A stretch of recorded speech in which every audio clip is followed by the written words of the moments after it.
අයිබෝන 2023 උපකාරක සම්මානයට අදාළව ප්‍රසිද්ධ කළ තියෙන නිබන්ධනයේ සංයුක්ත ග්‍රන්ථය 2 B කොටසේ ගැටලු ටිකක් බලන්න යන්නේ. B කොටසේ ගැටලු 10ක් තියෙනවා. ඒකේ පළවෙනි ගැටලුව ඒක ආවේගය සහ ගැටුම් සම්බන්ධ ගැටලුවක්.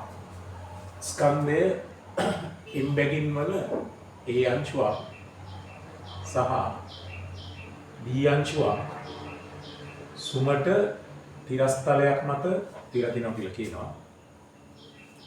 ආරම්භකව A අංශුවට AB දිශාවට u ප්‍රවේගයක් දෙනවා.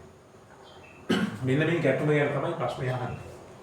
එතකොට මේ අංශු දෙක පළමුව ගැටුමක් සිද්ධ කර ගන්නවා. ඒ ගැටුමට මොහොතකට පෙර ඒ අංශුව මේ u ප්‍රවේගයෙන්ම b කරා ළඟා වෙනවා. මොකද අංශු දෙක තියෙන්නේ සුමට මේසයක් මත. ඒතර සුමට මේසයක් මත තියෙන නිසා චලිතයේදී වෙනත් ප්‍රතිරෝධ බල ඇති වෙන්නේ නැහැ කියලා සැලකුවාම මේ u ප්‍රවේගයෙන්ම මෙයා b වෙත ළඟා වෙනවා. මේ ගැටුමට මොහොතකට පෙර. ගැටුම නිසා ඒ ගෝල දෙක අතර ආවේගයක් ඇති වෙනවා. අපි ඒ ආවේගය I කියලා ලකුණු කරමු. A ගෝලය B ගෝලය.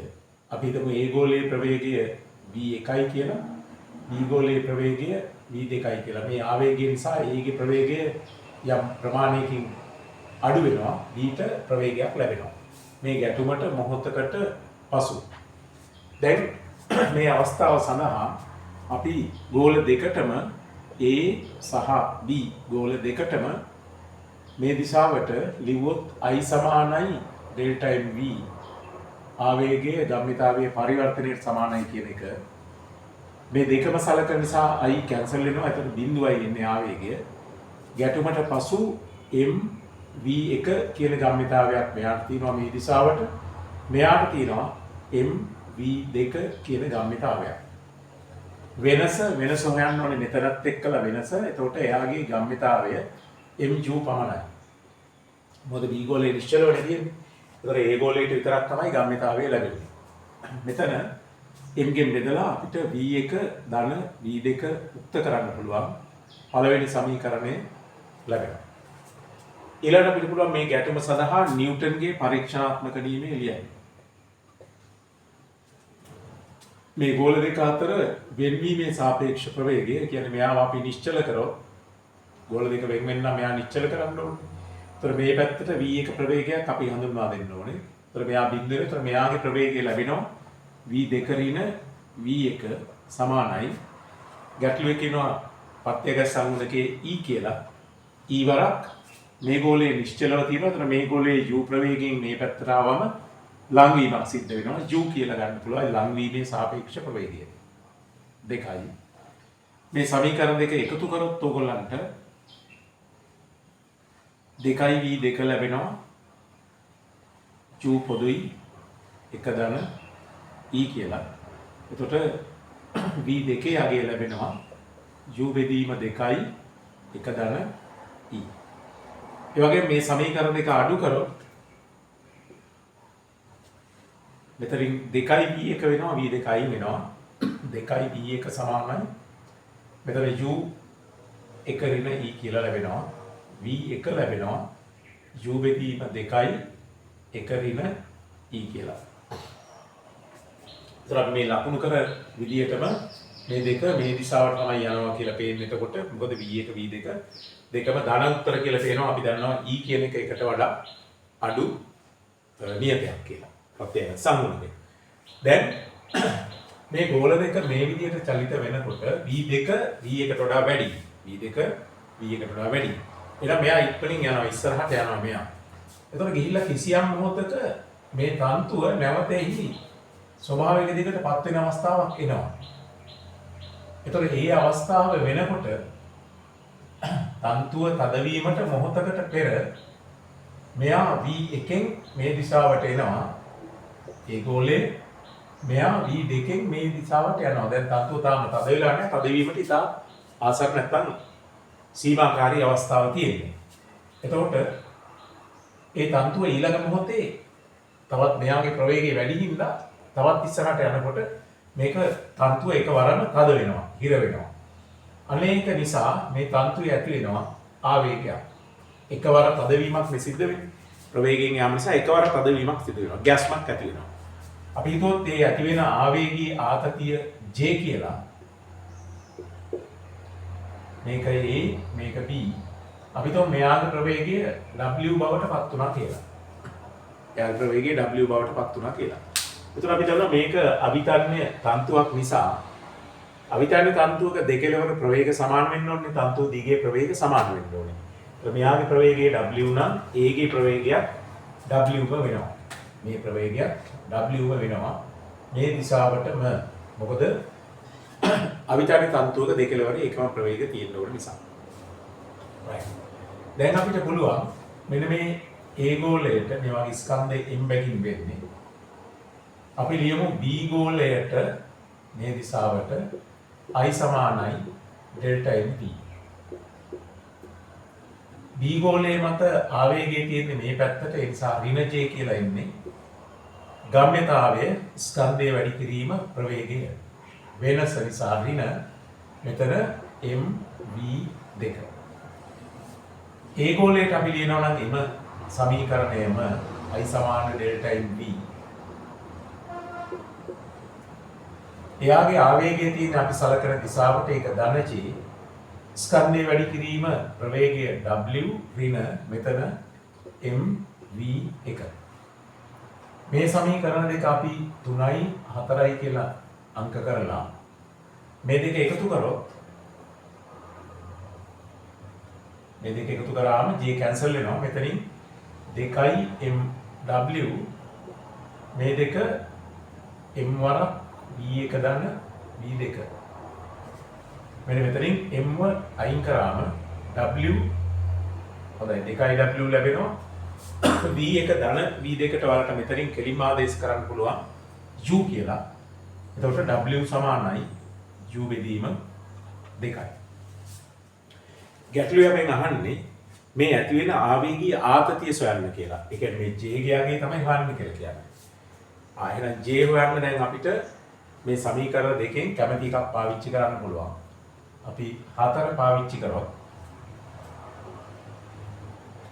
J සමානයි MW මෙතනින් MW W කියන්නේ U බෙදීම 2 ඍණ MV1 V1 මේ අගේ අපි එතන ආදේශ කරන්න පුළුවන් U බෙදීම 2යි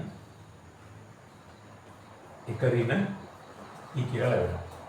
U බෙදීම 2යි 1 ඍණ E කියලා ලැබෙනවා. එතකොට J සමානයි මෙතන MQ බෙදීම 2 පොදුයි.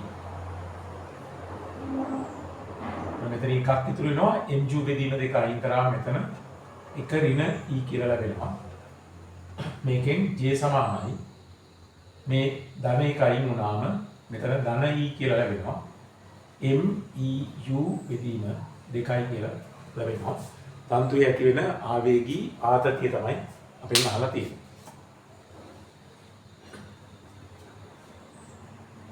ඔයාලට අවශ්‍ය නම් මෙතන මේ තුන්වෙනි සම්බන්ධයේ V2ට මෙතනින් ආදේශ කරලා ඔය උත්තරේ ගන්න පුළුවන්. දෙවැනි ගැටලුව එකිනෙකට A පරතරයකින් තිගස් පොළොව මත පිහිටි කැපිටල් A හා B ලක්ෂ දෙකක සිට පිළිවෙලින් PQ අංශු දෙකක් එකම මොහොතේ එකිනෙක දෙසට පිළිවෙලින් අංශ 45 සහ 60ක් ආනතව ප්‍රක්ෂේපණය කරනවා. A ලක්ෂයක ඉඳලා P අංශුවක් ප්‍රක්ෂේපණය කරනවා අංශක 45ක් ආනතව U ප්‍රවේගය. B ලක්ෂයක ඉඳලා අංශක 60ක් ආනතව V ප්‍රවේගයෙන් අංශුවක් ප්‍රක්ෂේපණය කරනවා. එකිනෙක දෙසට AB හරහා යන සිරස්තලයේ ප්‍රක්ෂේපණය කරනු ලැබේ. P හා Q අංශු එකිනෙක හමු වේ නම් මෙන්න මේ සම්බන්ධය පෙන්වන්න කියලා කියනවා. මේකේ ළමයි අපි අර ඉංග්‍රීසි මීඩියම් පේපර් එක බැලුවම මේ ගානේ කියන්නේ නැහැ මේ ගැටුම සිද්ධ වෙන්නේ නැත්නම් හමු වීම සිද්ධ වෙන්නේ කොතනද කියලා. නමුත් මේක ඉංග්‍රීසි වලින් පේපර් එක බැලුවම අපිට පේනවා මේ හමුවීම සිද්ධ වෙන්නේ මේ අංශු දෙකම ඒගොල්ලන්ගේ උපරිම උසට ආවම කියන එක මේ පේපර් එකේ තියෙනවා. ඒතකොට ඒ தත්ත්වයක් යොදාගෙන තමයි ගැටලුව හදන්න වෙන්නේ. ඒතකොට මේක මෙහෙම එන අංශු එයාගේ උපරිම උසට එනකොට මෙයා ඒ ලක්ෂයට මෙනවා මෙතන උපරිම උස කියන එක අතන මේ පේපර් එකේ සඳහන් වෙන්නේ නැහැ. නමුත් ඉංග්‍රීසි මීඩියම් පේපර් එකේ ඒක තියෙනවා.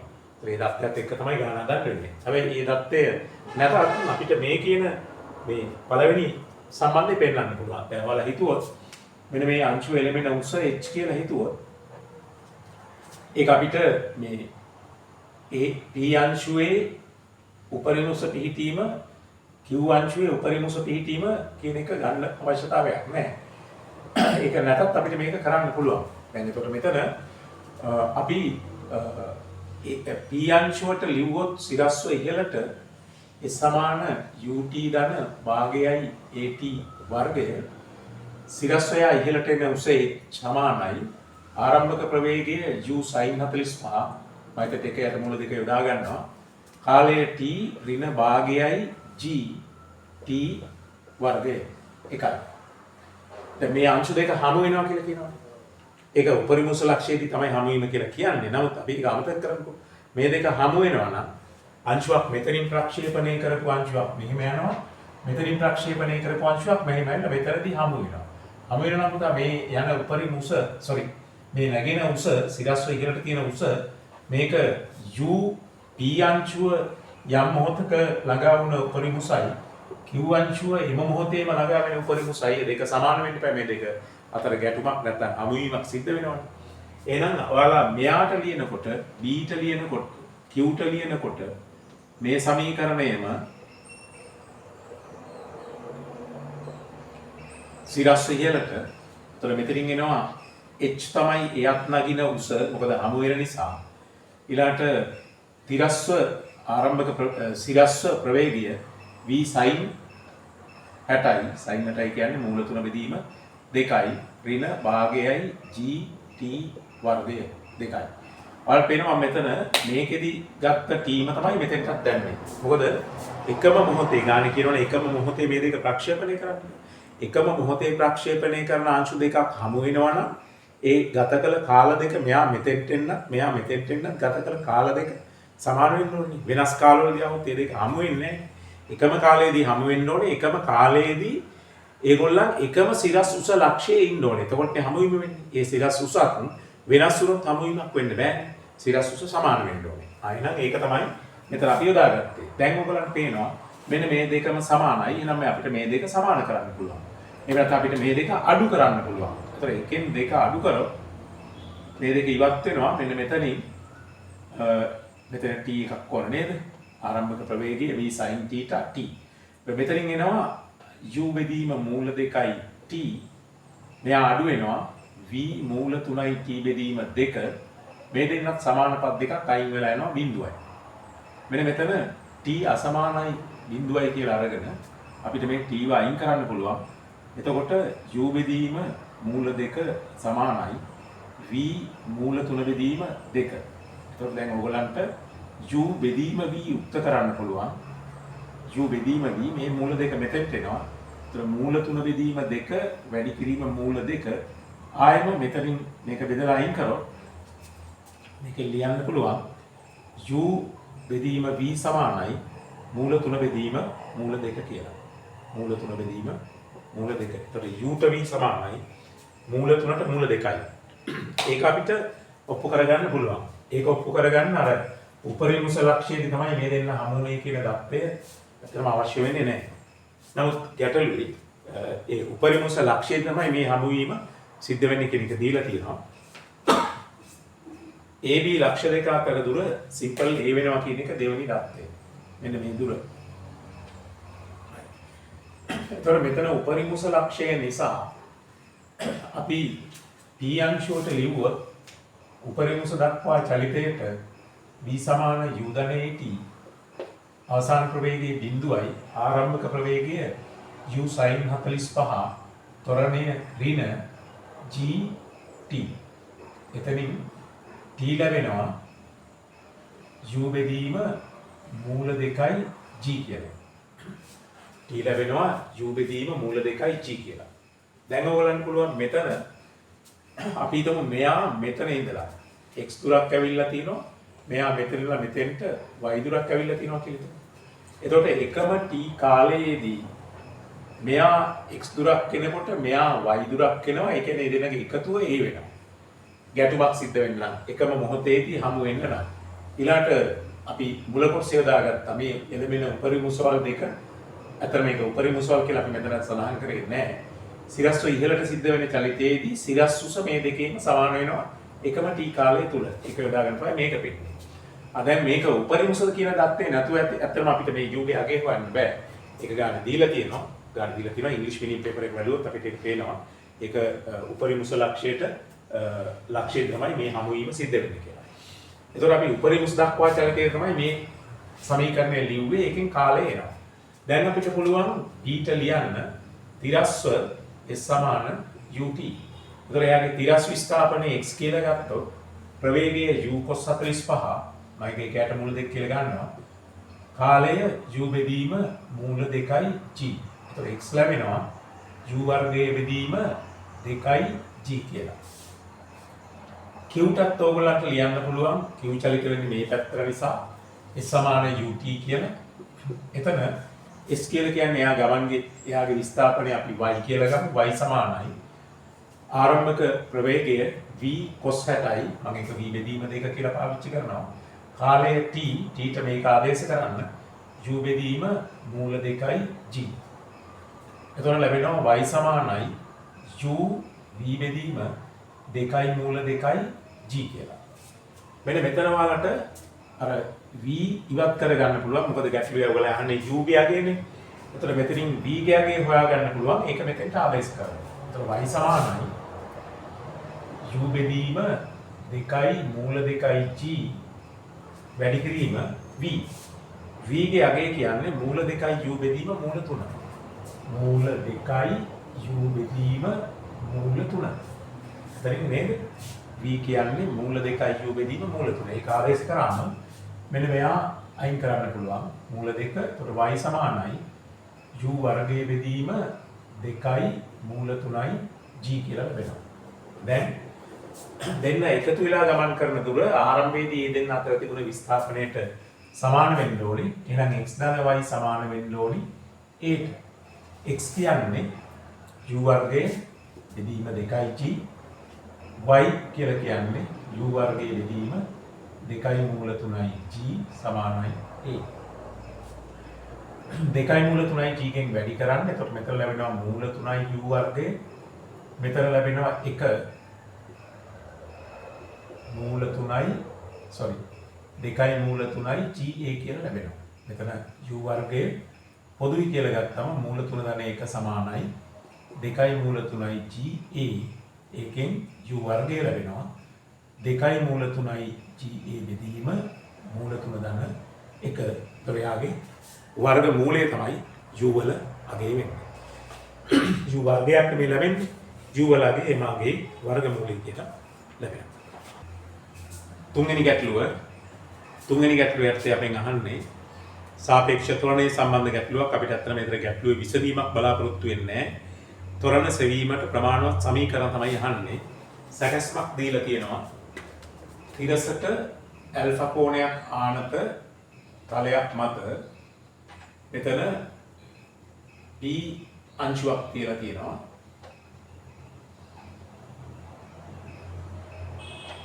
මෙතෙන්ට දාලා තියෙන ලණුවක් මෙන්න මෙතන තියෙන මේ A කියන කප්පිය උඩින් ගිහිල්ලා මෙතන තියෙන සචල කප්පියකට සම්බන්ධ කරලා තියෙනවා. මේ මට්ටමේම තියෙන මෙතන තවත් කප්පියක් උඩින් මේ අංශුව යනවා. තන්තුව මේක උඩින් ගිහිල්ලා මෙන්න මේ තලයේ මත තියෙන Q අංශුවට සම්බන්ධ කරලා තියෙනවා. ඔක තමයි සැකස්ම.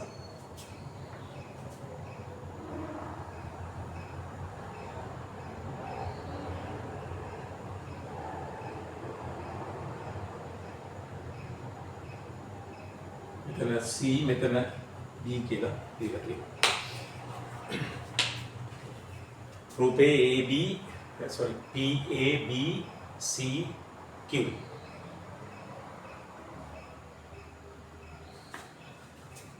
මෙතන D කියලා දීලා තියෙන්නේ. මෙතන C.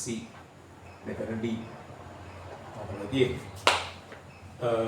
ස්කන්ධයේ සිම්පල් M P අංශුවට අමුණා ඇති අතර සහැල්ලු අවිතගේ තන්තුවේ එක කෙලවරක් තිරසට ඇල්ෆා ආනත සුමට තලයේ මත ඇති ස්කන්ධයේ M මෙයාගේ ස්කන්ධයේ M උතර බර Mg වෙනවා P අංශුවට සම්බන්ධ කර ඇති අතර ඒ සුමට අචල කප්පිය මතින්ද ස්කන්ධයේ කැපිටල් M වූ සුමට සචල කප්පිය වටාද ආයතන මේක කැපිටල් M ස්කන්ධයේ තියෙන කප්පියක් කියන එක කියනවා ගොස් වටාද D අචල කප්පිය මතින්ද ගොස් සුමට තිරස්තලයේ මත ඇති ස්කන්ධයේ M මෙයාගේ ස්කන්ධය සිම්පල් M කියලා දීලා තියෙනවා. ඒතකොට Mg පද්ධතිය සීරුවෙන් මුදා හැරිය විට තන්තුවේ ආතතිය අංශුවල සහ සචල කප්පියේ තොරණ සෙවීමට ප්‍රමාණවත් සමීකරණ ලියන්න කියලා කියන්නේ. එතකොට මෙතන අපි ඉස්සරහ මේක මත ක්‍රියා කරන බල ලකුණු කරොත් මේ තන්තුවේ ආතතියක් ඇති වෙනවා. එතකොට මේ තන්තුව පුරාම මේ තන්තුවේ ආතතිය එකම අගයේ හැටියට ක්‍රියාත්මක වෙනවා. අවිතන්‍ය තන්තුවක් නිසා. ඔය විදියට. ඊළාට මෙතනින් අභිලම්බ ප්‍රතික්‍රියාවක් ක්‍රියා කරනවා මේ දෙක අතර අපි ඒක R කියලා ලකුණු කරගමු. මෙතනත් අභිලම්බ ප්‍රතික්‍රියාවක් ක්‍රියා කරනවා S කියලා දාගමු. එතකොට මෙතන අචල පිහිටීමක් මේ කප්පි දෙකම අචලයි. එහෙනම් මෙතන ඉඳලා අපි මෙතෙන්ට දුර මැන්නොත් x කියලා මෙයාගේ ත්වරණය x ඩබල් ඩොට් වෙනවා. එතකොට මේ අචල ලක්ෂයක සිට විස්ථාපනයේ මැනපු නිසා අචල ලක්ෂය කියන්නේ පෘථුවිය පොළොවට සම්බන්ධයි. එතකොට පොළොවට සාපේක්ෂව තමයි මේ ත්වරණය ලැබෙන්නේ. මෙම අචල ලක්ෂයේම සිට අපි මෙතෙන්ට දුර මැන්නොත් y කියලා මෙයාගේ ත්වරණය y ඩබල් ඩොට් වෙනවා. මේ අචල ලක්ෂයක් නිසා මේක y ඩබල් ඩොට් කියන එක අචල ලක්ෂයකට සාපේක්ෂව විස්ථාපනය මැනපු නිසා පොළොවට සාපේක්ෂ ත්වරණය. එතකොට මෙතන මේ d කියන එකත් අචල ලක්ෂයක්. එතන සිටම අපිට පුළුවන් මෙතෙන්ට දුර මනින්න z කියලා. එතකොට එයාගේ ත්වරණය z ඩබල් ඩොට් ඒකත් a ට සාපේක්ෂව d එකම අචල පද්ධතිය. එතකොට d සිට විස්ථාපනයේ z නම් z ඩබල් ඩොට් කියන්නේ ඒ පොළොවට සාපේක්ෂ ත්වරණයම තමයි. එතකොට ඔයගලන්ට ඉස්සෙල්ලාම ලියන්න පුළුවන් තන්තුවේ දිගට සමීකරණයක්. තන්තුවේ දිග මෙතන x වෙනවා.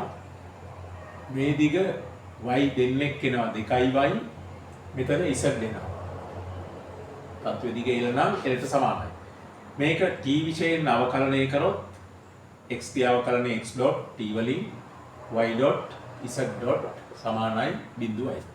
නැවත t විශයෙන් අවකලනය කරන්න.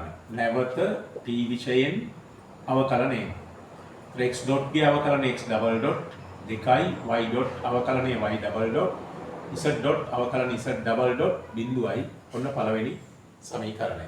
ඒ වගේ තොරණ අතර සම්බන්ධයක් ලැබෙනවා පළවෙනි සමීකරණය. දැන් අපි චලිත සමීකරණ ලියමු. p අංශුවට p ට තලයේ දිගේ පහළට ලියමු f සමාන ma. එතකොට තලයේ දිගේ පහළට එයාගේ බලයක් ලැබෙන්නේ මෙන්න මෙතනින් mg sin alpha කියලා. mg sin alpha කියලා බලයක් ලැබෙනවා. mg sin alpha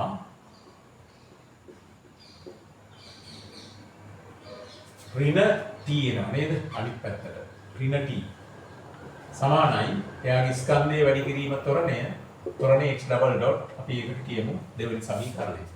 මෙතන මේ f සමානින් මේ සමීකරණය මෙතන ත්වරණයේ පොළොවට සාපේක්ෂ ත්වරණය x double dot e අංශු වේ. ඊළඟට අපි ලියමු මෙන්න මේ කැපිටල් M ට සිරස්ව පහළට f සමාන m. ඒතර කැපිටල් M ගාව සිරස්ව පහළට බලයේ mg ඉහළට මෙතන t මෙතන t දෙකයි t තියෙනවා ඉහළට. එච්චරයි යාගාව සිරස් බල තියෙන්නේ m y double dot. තුන්වෙනි සමීකරණය m y double dot. ඊළඟට අපි ලියමු මේ q අංශුවේ චලිතයට q ට මේ දිශාවට F සමාන ma.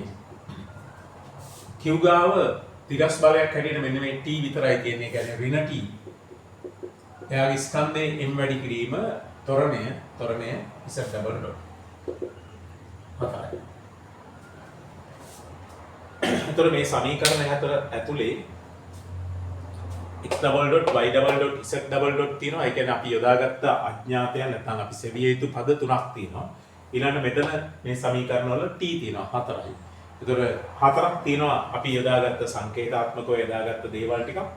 ඒවා හොයන්න අපිට සමීකරණ හතරක් තියෙනවා. මේ සමීකරණ හතර විසඳුවාම මේ x double dot y double dot z double dot සහ t හොයන්න පුළුවන්. අපි ගහන්නේ සමීකරණ විතරයි අපෙන් අහන්නේ. සමීකරණ ලියා දක්වන්න කියන එක විතරයි අහන්නේ. ත්වරණ සෙවීමට ප්‍රමාණවත් සමීකරණ සහ තන්ත්‍රයේ ආකතිය. ඒතර ඒක ඔක්කොම මේ සමීකරණ හතරෙන් ලැබෙනවා. ඒතර මේකේ විසඳීමත් එච්චර සංකීර්ණ වෙන්නේ නැහැ. ඔයාලා මේක m ගෙන් බෙදලා මේක කැපිටල් m ගෙන් බෙදලා මේක සිම්පල් m ගෙන් බෙදලා එකතු කරලා මේක දෙකෙන් වැඩි කරන්නත් ඕනේ. මේ පදේ ගොඩනගාගෙන එකතු කරලා නම් පහසු සුළු කිරීමක් සමගාමී සමීකරණේ විසඳීම ඉතා පහසුවෙන් කරන්න පුළුවන්. නමුත් විසඳීම අහලා නැති නිසා ওই සමීකරණ ටික ලිවීම සෑහෙනවා. එතකොට t හොයාගත්තම මෙතනින් z double dot එනවා. මෙතනින් x double dot එනවා. මෙතනින් y double dot එනවා. ඒ ටික පහසුවෙන්ම හොයන්නත් පුළුවන්. හතරවෙනි ගැටලුව මේක ශක්තිය කාර්යයට සම්බන්ධ ගැටලුව. ජවය ශක්තිය කාර්ය සම්බන්ධ ප්‍රශ්නය. ස්කන්ධයේ කැපිටල් M වන මෝටර රථයක් ස්කන්ධයේ කැපිටල් M වන මෝටර රථයක් තිරස් සරලරේඛීය මාර්ගයක් දිගේ u නියත ප්‍රවේගයකින් යනවා කියලා තමයි දීලා තියෙන්නේ. u නියත ප්‍රවේගයකින් යනවා. එහි ජවය දීලා තියෙනවා 3h කියලා. අපි දමු එන්ජිමේ ප්‍රකාශන බලය F ප්‍රතිරෝධ බලය R කියලා. චලිතයේ ප්‍රතිරෝධය R ප්‍රකාශන බලය F කියලා ගමු. එතකොට නියත ප්‍රවේගයකින් යන්නේ එහෙනම් ත්වරණයක් නැහැ. එතකොට අපි ඉස්සෙල්ලම මෙයා මත F සමාන m ලිව්වොත් ප්‍රකාශන බලයේ තියෙනවා චලිතයට පක්ෂපාතීව F ඍණ ප්‍රතිරෝධීව R තියෙනවා එරෙහිව. ත්වරණයේ බිඳුවයි නියත ප්‍රවේගයක් නිසා. එහෙනම් R සමානයි F වෙනවා. එතකොට ප්‍රකාශන බලයේ ප්‍රවේගය ජවය සම්බන්ධ සමීකරණය ලියන්න පුළුවන්. T සමානයි FV. T කියලා කියන්නේ ගැටලුවේ කියනවා 3h කියලා. F ප්‍රකාශන බලය වැඩි කිරීම ප්‍රවේගය u. ඒකෙන් F ගේ අගය ලැබෙනවා 3h බෙදීම u. එහෙනම් R කියන්නේ R සමානයි F නිසා 3h බෙදීම u වෙනවා. ප්‍රතිරෝධය චලිතයේ ප්‍රතිරෝධය ඒක සොයන්න කියලා ගැටලුවේ කියලා තියෙනවා. ඒක අපි හොයලා තියෙනවා. එතකොට ප්‍රතිරෝධය නොයිනස්ව පවතින විට 30ට එක ආනත බෑවුමක 30ට එක ආනත බෑවුමක චලිතයක් සිද්ධ වෙනවා. මේ කෝණය ඇල්ෆා නම් අපි දන්නවා 30ට එක බෑවුමක් කියන්නේ මේ මාර්ගයේ දිගේ 30ක් ගියාම මේක එස වෙනසු තමයි 1. කොටින්ම sin alpha සමානයි 30න් 1යි කියන එක තමයි ඒ දෙන්නේ නේද? අපි දන්නවා 30ට එක බෑවුමක් කියන්නේ sin alpha.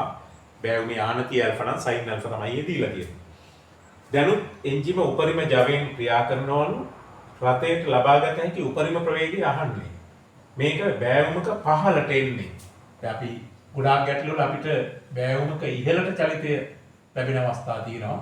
නමුත් මෙතන බෑවුමෙන් පහළට එනවා කියලා කියනවා. එහෙනම් ප්‍රකර්ෂණ බලය තියෙන්නේ මේ පැත්තට F dash කියලා කියමු.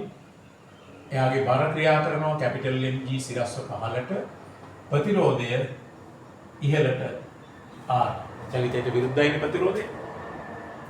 එතකොට මෙයාගේ උපරිම වේගය තමයි අහන්නේ. උපරිම වේගය. උපරිම වේගය අපි ගමු v කියලා. උපරිම වේගය v කියලා ගමු. ඉස්සරහට උපරිම වේගය නිසා මෙතන ත්වරණයක් නැහැ. ඔයාලට පුළුවන් චලිතයක පහළට ලියන්න f සමාන m. එතකොට f කියන එක අපි f dash කියලා දාගෙන තියෙනවා. මෙතනින් එනවා ng sin alpha කියලා බලයක් පහළට ng sin alpha. ඊළඟට ප්‍රතිරෝධය තියෙනවා ඉහළට r. උපරිම ප්‍රවේගයෙන් යන අවස්ථාව සලකන නිසා ත්වරණය බිඳුවයි. මෙතනින් f dash ගන්න පුළුවන් මේ අවස්ථාවේ ප්‍රකර්ෂණ බලය r ට ආදේශම කරලා කියනවා නම් R උක්ත වෙනකොට 3යි h බෙදීම u ඒක ධන වෙනවා ඍණ mg sin alpha. ඍණ mg sin alpha f dash තියෙනවා. එතකොට උපරිම ජවයෙන්ම ක්‍රියා කරනවා කියලා දීලා තියෙනවා. එහෙනම් 3h කියන එකනේ අපිට ලියන්න පුළුවන් p සමානයි fv. මෙතන p කියන්නේ 3h f මේක ආදේශ කරන්න 3h බෙදීම u ඍණ mg sin alpha වැඩි කිරීම ප්‍රවේගය v. ප්‍රවේගය v. එතකොට මෙතන sin alpha ට අර දීලා තියෙන අගේ ආදේශ කරමු සුළු කරන්න අපිට මේ දීලා තියෙන උත්තරේට යන්න පුළුවන්. මෙතන 3h සමානයි 3i capital H බෙදීම u ඍණ mg sin alpha කියන්නේ 30න් 1 වැඩි කිරීම v. එතකොට 3h සමානයි මෙතන 30i u කුඩා ගුණාකාරය කරාම 90i h ලැබෙනවා මෙතන mg u ලැබෙනවා වරක් v. ඒකෙන් v උක්ත කරගන්න v සමානයි 30 මෙතෙන්ට වැඩි වෙනවා. එතකොට 90i h u බෙදීම මේ අගය 90i h ඍණ mg u v සමානයි 90i h u බෙදීම 90i h ඍණ mg u තප්පරයක මීටර ඒකක ලියන්න. ගාන ඒකක දීලා තිබුණනේ. මෙතනත් ප්‍රතිරෝධයේ ඒකක නිව්ටන් කියලා ලියන්න ඕනේ. මොකද SI වලින් SI ඒක දීලා තියෙනවා ගැටලුවේ. ඒතර ඔයගොල්ලන්ට ඒ ලැබුණ පිළිතුරු වලට අදාළ ඒකක ටික දෙන්න අතුල් කරගන්න පුළුවන්. පස්වෙනි ගැටලුව රූපේ පරිදි අරය ඒ වූ අචල සිලින්ඩරයක තියනේ O කේන්ද්‍රයට සම්බන්ධ කරන ලද දිග 2a වන තන්තුවක අනෙක් කෙළවර ස්කන්ධයේ සිම්පල් M වූ සුමට අංශුවක් ඇඳ ඇත. අංශුව සිලින්ඩරයේ ඇතුළත සුමට වක්‍ර පෘෂ්ඨයේ ස්පර්ශ වෙමින් ඔමෙගා නියත කෝණික ප්‍රවේගයෙන් O සිරස්ව පහළින් පිහිටි C කේන්ද්‍රය වූ තිරස් වෘත්තයක චලිත වේ. සිලින්ඩරයක පියනේ O කේන්ද්‍රයේ ගැට ගහපු ලණුවකින් අංශුවක් 2a දිග ලණුවකින් සම්බන්ධ කරලා තියෙනවා. ඒ අංශුව සිලින්ඩරයේ ඇතුළත පෘෂ්ඨය ස්පර්ශ කරමින් තිරස් වෘත්තයක යනවා කියන එක තමයි දීලා තියෙන්නේ. ඒතර මෙතන ආතතියක් ඇති වෙනවා.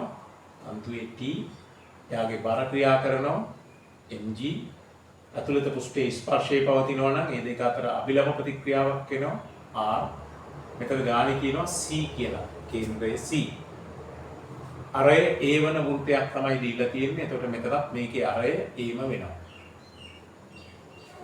සිලින්ඩරයේ ඇතුළත පෘෂ්ඨයේ ස්පර්ශ කරමින් අරය A වන වෘත්තයක තමයි යන්නේ. ඔමෙගා නියත කෝණික ප්‍රවේගයකින් මෙයා චලනය වෙනවා කියන එකක් දීලා තියෙනවා. තිරස් වෘත්තයක චලිතයක්. ඒතර අපිට පුළුවන් මේ තිරස් වෘත්තයේ චලිතයට තිරස් වෘත්තයක බැවින් මේක සිරස්ව සමතුලිතයි අංශුවට සිරස් බල විවේදනයක් කරොත් මෙතන ගාණ දීලා තියෙනවා අගානේ දීලා තියෙනවා මේ දිගවල් මෙන්න මේ දිග 2a මේ දිග a කියලා. එතකොට අපිට පේනවා මෙන්න මේ කෝණය ඇල්ෆා නම් cos ඇල්ෆා කියන්නේ sin ඇල්ෆා නේද? sin ඇල්ෆා ලියමු. sin ඇල්ෆා සමානයි ධර්ම දිගවල තියෙන sin ඇල්ෆාට මේ දිග a බෙදීම මේ දිග 2a. එතකොට sin ඇල්ෆා සමානයි භාගයයි කියලා ලැබෙනවා. ඒ කියන්නේ ඇල්ෆා 30යි. ඇල්ෆා 30යි. sin ඇල්ෆානේ ලැබෙන්නේ අපිට දීලා තියෙන cos ඇල්ෆා ලියන්න මේ දිග හොයාගන්න වෙනවනේ. sin ඇල්ෆා මේ දිග දන්න හින්දා මේ දිග 2යි. ඒ බෙදීම 2යි එකතර භාගයයි ඇල්ෆා 30යි. මේ කෝණය 30යි. එතකොට සිරස් විභේදනයකට යනකොට මෙතනින් එන්නේ t cos 30. t cos 30 ඉහළට බල පහළට තියෙන්නේ mg පමණයි. cos 30 මූල තුන බෙදීම දෙක ආදේශ කරගත්තම t සමානයි 2යි mg බෙදීම මූල 3යි කියලා පෙන්වන්න කියලා කියනවා. තන්තුවේ ආතතිය 2යි mg බෙදීම මූල 3 බව පෙන්වනවා. සිලින්ඩරයේ මගින් අංශය මත ඇති කරන ප්‍රතික්‍රියාව මෙන්න මේක R අහලා තියෙනවා. දැන් මේ තිරස් වෘත්ත චලිතයට ලියන්නේ යාගේ කේන්ද්‍රයේ දිශාවට F සමාන m. මේ පැත්තට R තියෙනවා. මෙතන මේ කෝණය 30යි කියලා පෙන්නනවා. ඒතකොට මේක 60යි. T cos 60ක් මෙතනින් එනවා. T cos 60 නැත්නම් sin T කියලා ලියුවත් කමන්නේ. ධන කියලා එන්නේ. R කෙලින්ම කේන්ද්‍ර දිශාවට තියෙන බලය R. කෙලින්ම කේන්ද්‍ර දිශාවට R තියෙනවා. මෙතනින් T ගේ සංරචකයක් එනවා. T cos 60 නැත්නම් sin 30. T cos 60 කියලා ලැබෙනවා. T cos 60 සමානයි ස්කන්ධයේ M කෝණික ප්‍රවේගය දීලා තියෙන්නේ. කෝණික ප්‍රවේගය ඔමෙගා අරය A. ඒතර කේන්ද්‍ර දිශාවට තොරණ සංරචකයේ A ඔමෙගා වර්ගය නේද? අපි සිද්ධාන්ත පත්‍යවලදීව කතා කරලා තියෙනවා. කේන්ද්‍ර දිශාවට තොරණය A ඔමෙගා වර්ගය. A ඔමෙගා වර්ගය. අරය A වන වෘත්තයක යනවා. දැන් මෙතනින් R හොයාගන්න. මෙතනින් M A ඔමෙගා වර්ගය මේක එහා පැත්ත ඍණ වෙනවා. T ට ආදේශ කරමු 2 mg බෙදීම මූල 3යි cos 60යි එක භාගයයි. එතකොට මේ දෙකත් අයින් කරාම R සමානයි m a ඔමෙගා වර්ගයේ ඍණ mg බෙදීම මූල 3 කියලා ලැබෙනවා. තන්තු අංශෝ මත ඇති කරන ප්‍රතික්‍රියාව තමයි වර්ණය කියලා කියන්නේ. මේ අගේ එක ලැබෙනවා. හයවෙනි ගැටලුව වශයෙන් ලැබිලා තියෙනවා දෛශික සම්බන්ධ ගැටලුවක්. ij එක්ක දෛශික ඇසුරින් දීලා තියෙන්නේ. එතන a b c ලක්ෂවල පිළිතුරු දෛශික දීලා තියෙනවා. a ලක්ෂය අපි o මූලයක් මෙහෙන් සලකමු. o මූලයක් අනුබද්ධයෙන් a ලක්ෂය oa දීලා තියෙනවා i ධන j. b ලක්ෂයක් අපි දුම් මෙහෙන් තියනවා කියලා b ලක්ෂය OB දෛශිකය ඒ කියන්නේ B ගේ පිටුම් දෛශිකය දීලා තියෙනවා 4i ධන j කියලා. i සහ j සුපුරුදු අර්ථ ඇත. ඒ කියන්නේ xy අක්ෂ දිගේ සුපුරුදු එක දෛශික කියන එක. d යනු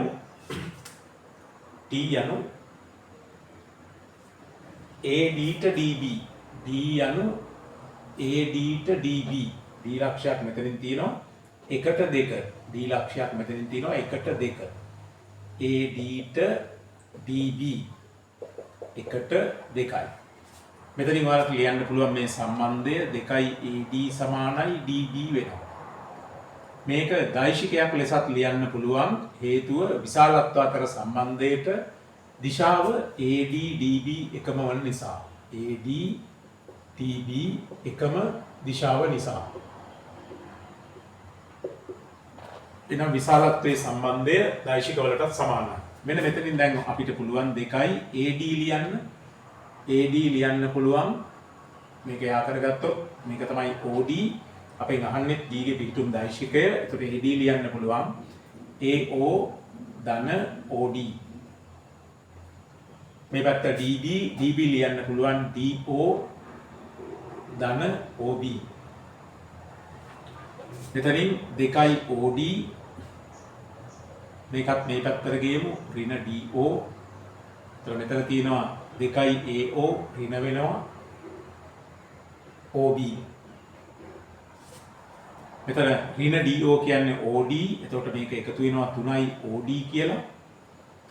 ඍණ AO ඍණ 2යි AO. AO කියන්නේ OA නිසා දෙවරක් OA කියන්නේ I ධන J. I ධන J. OB 4යි I ධන J. එතකොට OD දෛශිකය හොයාගන්න පුළුවන්. මේක සුළු කරාම 2යි I ධන 4යි I 6යි I 2යි J ධන J 3යි J බෙදීම 3.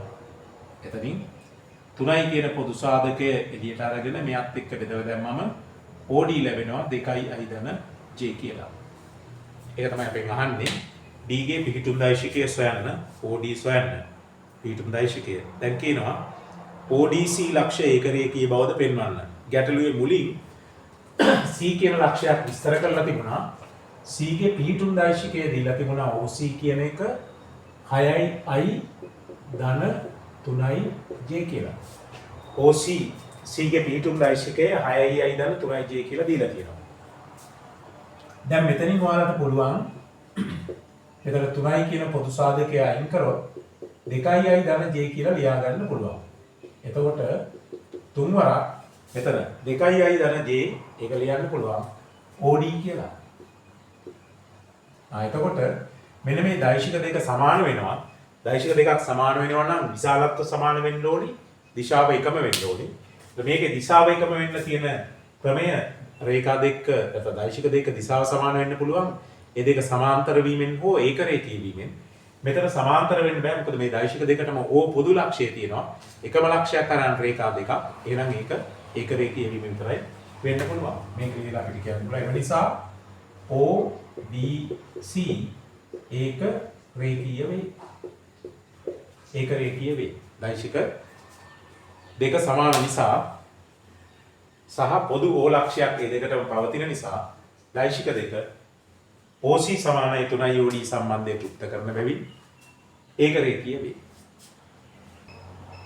හත්වෙනි ගැටලුව ඇත්තේ බල සමතුලිතතාවය සම්බන්ධ ප්‍රශ්නයක් අහන්නේ. මෙන්න මේ විදිහේ රූප සහනකින් අපිට ගැටලුව විස්තර වෙනවා. රූපේ දැක්වෙන්නේ ඒකාකාර නොවන AB දණ්ඩ.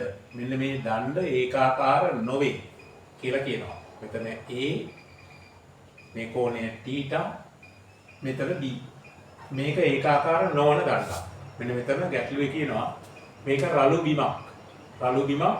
එතන මේකේ G කියලා දීලා තියෙනවා ගුරුත්ව කේන්ද්‍රය. ඒක රූප සහනෙත් ලකුණු කරලා තියෙනවා මෙතන G කියලා ගුරුත්ව කේන්ද්‍රය. ඔන්න ඔය AG ට GB ගේ අනුපාතය 3ට 1යි කියලා දීලා තියෙනවා. ඊට පස්සේ කියනවා A කෙළවර රළු ගෙබිමක් මත ස්පර්ශව දණ්ඩ තිරසන θ ආනතව සමතුලිතව තියෙනවා කියලා කියනවා. G ලක්ෂයේදී දණ්ඩට ගැට ගැසූ තන්තුවක්. G ලක්ෂයේදී දණ්ඩට ගැට ගැසූ තන්තුවක් මගින් දණ්ඩට ලම්බක වූ P බලයක් යොදාගෙන ඉන්නවා. මේක දණ්ඩට ලම්බකයි. P බලයක්. අතන තන්තුවේ ආතතිය ඒක T කියලා ගැටලුවේ විස්තර කරලා තියෙනවා. P බලයක් යොදාගෙන ඉන්නවා. ඒක දණ්ඩට ලම්බකව තමයි තියෙන්නේ කියලා කියනවා. ඒ කියන්නේ තන්තුව දණ්ඩට ලම්බකයි කියන එක. දණ්ඩ හා තන්තුව එකම සිරස්තලයක පිහිටයි. දණ්ඩ මත ක්‍රියා කරන සියලු බල ලකුණු කරන්න. ඒහිදී දණ්ඩ මත ගෙවිමින් ක්‍රියා කරන සංප්‍රයුක්ත බලයේ S විට D සහ SC අගයන් W සහ T ඇසුරින් සොයන්න. right. ඒතර දණ්ඩ මත සියලු බල කියලා කිව්වම මෙතන ගුරුත්ව කේන්ද්‍රයේ W ක්‍රියා කරනවා බර. මෙතන මේ දණ්ඩ ලිස්සා යාමක් වෙනවා නම් මේ පැත්තට තමයි ලිස්සා යන්න පුළුවන්. එහෙනම් මේ පැත්තට ඇති වෙනවා ඝර්ෂණ බලයේ F. මෙතනින් අභිලම්බ ප්‍රතික්‍රියාවක් ඇති වෙනවා R. ඒතර මේ දෙන්නගේ සංප්‍රයුක්තය තමයි ගැටලුවේ අපෙන් අහන්නේ. ඒහිදී ගෙවීමෙන් ඇති කරන සංප්‍රයුක්ත බලය කියලා තමයි කියන්නේ. එහෙනම් මේ දෙන්නගේ සංප්‍රයුක්ත බලය තමයි S වෙන්නේ. ඒතර මේ ගාණි බැලුවම පේනවා දන්න මත බල හතරක් ක්‍රියා කරනවා. ඒතර අපිට පැහැදිලි මෙන්න මේ දෙන්නගේ සංප්‍රයුක්ත බලය යනවා S කියලා. ඒතර ඔයාලට තේරෙනවා S කියන ඒ කියන්නේ F ගේ සංප්‍රයුක්තය සැලකුව ගමන් දන්න මත බල තියෙන්නේ 3යි. දන්න මත බල 3ක් ක්‍රියා කරනවා. ඒතර මේ බල 3 එකම ලක්ෂයකදී හමු වෙන්න ඕනේ. මොකද බල සමාන්තර නැති නිසා. සමාන්තර බල නම් එකම ලක්ෂයකදී හමු වෙන්න බෑනේ. සමාන්තර නොවන බල නම් එකම ලක්ෂයකදී හමු වෙන්න ඕනේ. එහෙනම් අපිට ගාන හදන්න කලින්ම තීරණය කරන්න පුළුවන්. මෙන්න මේ FR දෙන්නගේ සංප්‍රයුක්තය මේ දණ්ඩ දිගේ තමයි ක්‍රියා කරන්න ඕනේ. ඒතර මේ දෙන්න නැත්නම් මෙතන G වලදී හමු වෙලානේ. එහෙනම් මේ FR දෙන්නගේ සංප්‍රයුක්ත බලය අනිවාර්යෙන් G හරහා යන්න ඕනේ. ඒ කියන්නේ දණ්ඩ දිගේ තමයි සංප්‍රයුක්ත බලය ඇති වෙන්න ඕනේ කියලා. බලමු මේ ගැටලුව විස්තරට අපිට ඒක පේනේදී. ඒ කියන්නේ ඇත්තටම මේ දෙන්න හොයනකොට මේ තිරසට කෝණේ මේ දෙන්නගේ θටම වෙන්න ඕනේ. SK සංප්‍රයුක්ත බලය ක්‍රියා කරන මේක θටම වෙන්න ඕනේ.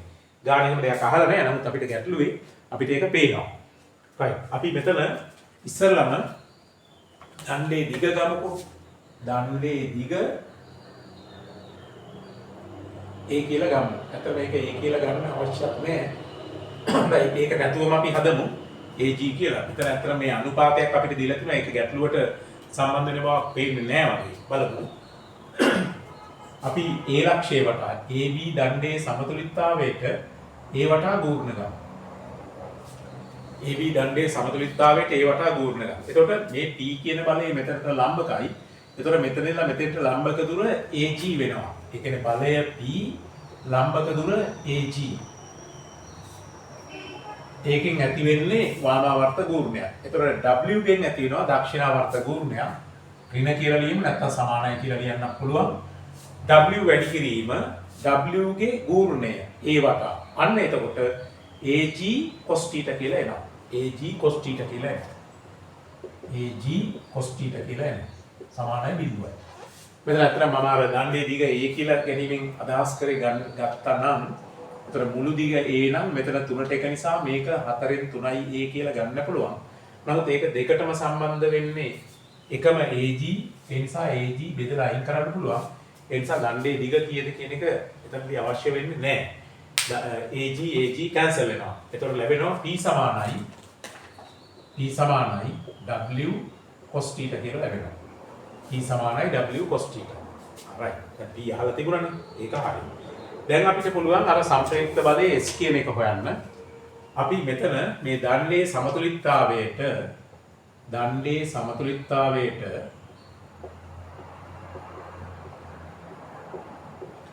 තිරස් බල විභේදනය කරොත් මෙන්න මෙතනින් ඔයාලා තිරස හැදගත්තම මේක θ මේකත් θ වෙනවා. එතකොට මේක අනුවරින් අපි cos අනුවරින් θ.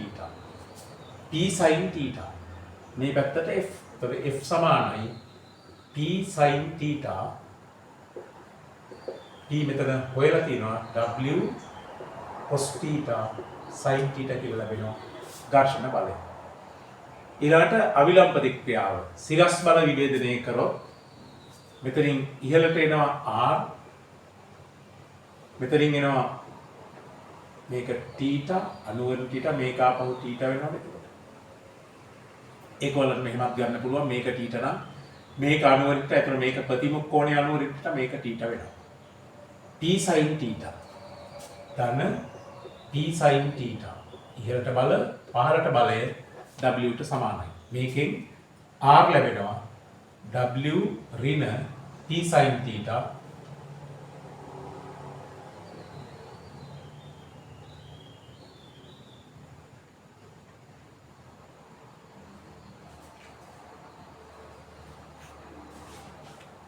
එතන මුදේ පොඩ්ඩක් බලන්න. මෙන්න මෙතන ඉඳලා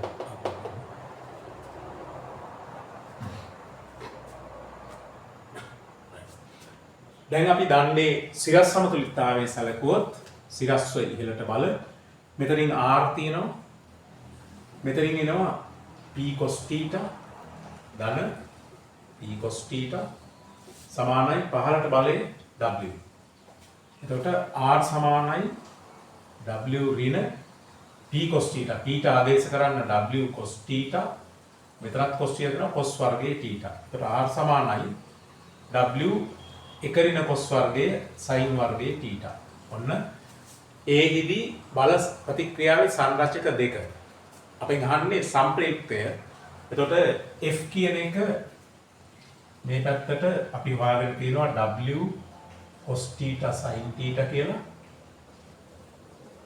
මෙතනින් R හොයාගෙන තියෙනවා W sin වර්ගයේ θ. මේ දෙන්නගේ සම්ප්‍රේක්ෂය මේ පැත්තට ඇතිවෙනවා. මේක තමයි ගැටලුවේ S කියලා දාලා තියෙන්නේ.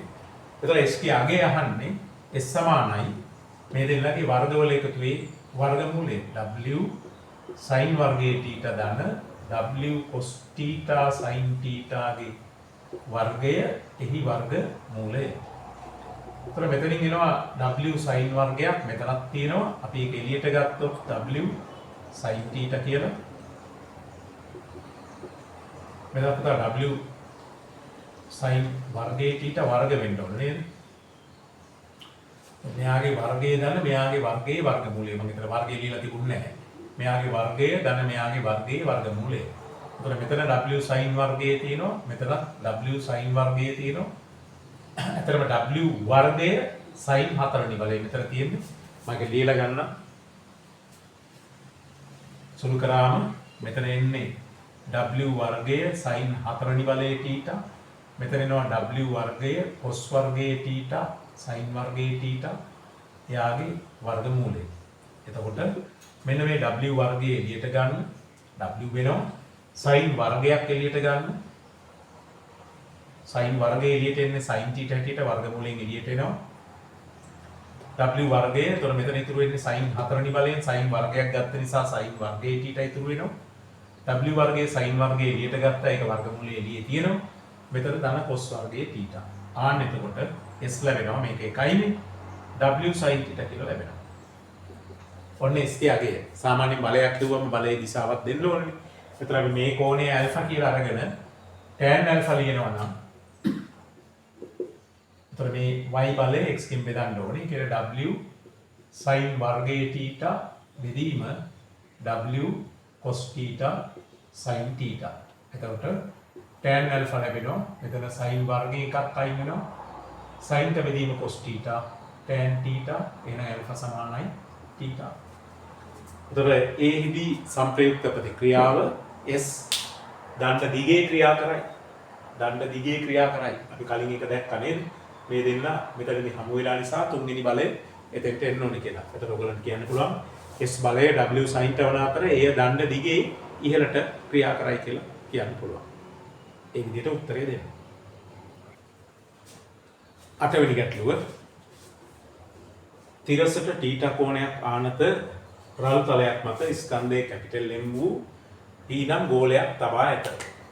තිරසට θ ආනතව. තිරසට θ ආනත රළු තලයක් මේක. මේක මත තියලා තිනවා P කියලා ගෝලයක්. P කියලා ගෝලයක් තියලා තියෙනවා. ස්කන්ධයේ කැපිටල් M. ඒතකොට යාගේ බාර mg. ගෝලයට සම්බන්ධ ලුහු අවිතන්න තන්තුවක් ඒ සුමට කප්පියක් මතින් වැටි අනෙක් කෙළවරේ ස්කන්ධයේ සිම්පල් ලෙන් වන Q අංශුවක් දරයි. මෙතෙන්ට ලණුවක් සම්බන්ධ කරලා තියෙනවා. තන්තුවක්. අවිතන්නේ තන්තුවක්. ඒක මෙතන තියෙන කප්පියක් වටා ගිහිල්ලා අචල කප්පියක් වටා ගිහිල්ලා මේ කෙළවරේ ස්කන්ධය M1 Q අංශුවක් දරනවා. මේක Q. බර mg එතකොට. ආන්න තන්තුවේ ආතතියක් ඇති වෙනවා. ගාණි කියනවා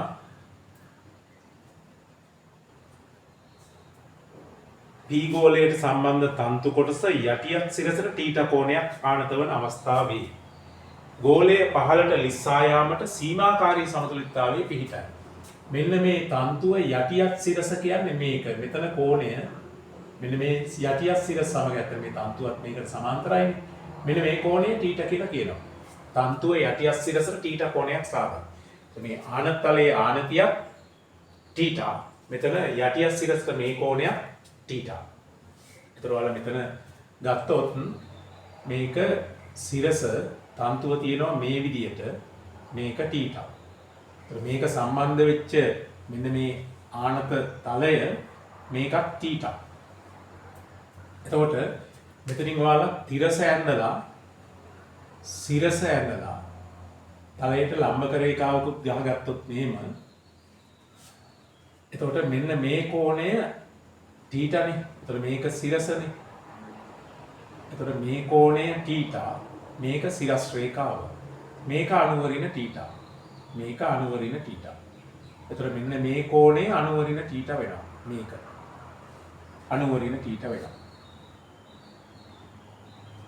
තවත් ඉරිනවා මේ කෝණේ θ නේ. හරි අපි අර කමතක් කරමු. මේක අනුවරින් θ වෙනවා තමයි එතකොට. රයිට්. ඊළඟට මෙතනින් ගත්තාම මෙන්න මේක තන්තුව. මේ තියෙන තන්තුව. ඒ තන්තුව සිරසට θ. ඒ කියන්නේ මෙතන මේ කෝණේ θ කියන එක. මේක θ කියනවා. මේ කෝණයක් θ මේ කෝණයක් θ. ඒතර මෙන්න මේ කෝණය වෙනවා අනුවරින 2යි θ. නේද? මේක θ මේක තිරස මේක සිරසනේ. මේක θ මේක θ නම් මෙන්න මේ මුළු එක අනුව හින්දා මේ කෝණේ අනුවරින 2යි θ වෙනවා. එතකොට මෙන්න මේ තන්තුව සිරසට ආනත වෙන කෝණය මේ ආනතලයට ලම්බක රේඛාවට ආනත වෙන කෝණය 2යි θ වෙනවා. ඒතර ඕගොල්ලෝ බල විභේදනයක් වගේ කරනකොට මෙන්න මෙතන මේ කෝණවල සම්බන්ධය එක එක රේඛා සමග කෝණය මේ ආතතිය ක්‍රියාත්මක වෙන රේඛාව මේක තමයි ආතතිය ක්‍රියාත්මක වෙන රේඛාව. අන්නේ රේඛාව සිරස් සමග θ කෝණයක් සාදනවා. තලයට ලම්බක දිශාවක් සමග 2යි θ කෝණයක් සාධනය කරනවා. මොකද ඕගොල්ලන්ට මෙතන බල විභේදනයක් කරන්න ඕනේ. ඒතර ওই කෝණ ටික අවශ්‍ය වෙනවා. ඒක පොඩි සටහනකින් එහෙම නැත්නම් ඒක හරියට තේරුම් ගන්න. දැන් කියනවා මෙහෙම තියෙනකොට මේක සීමාකාරී සමතුලිතතාවය තමයි තියෙන්නේ කියලා. තලය සහ අංශු අතර ඝර්ෂණ සංගුණකයේ සෙවීමට ප්‍රමාණවත් සමීකරණ අහන්නේ.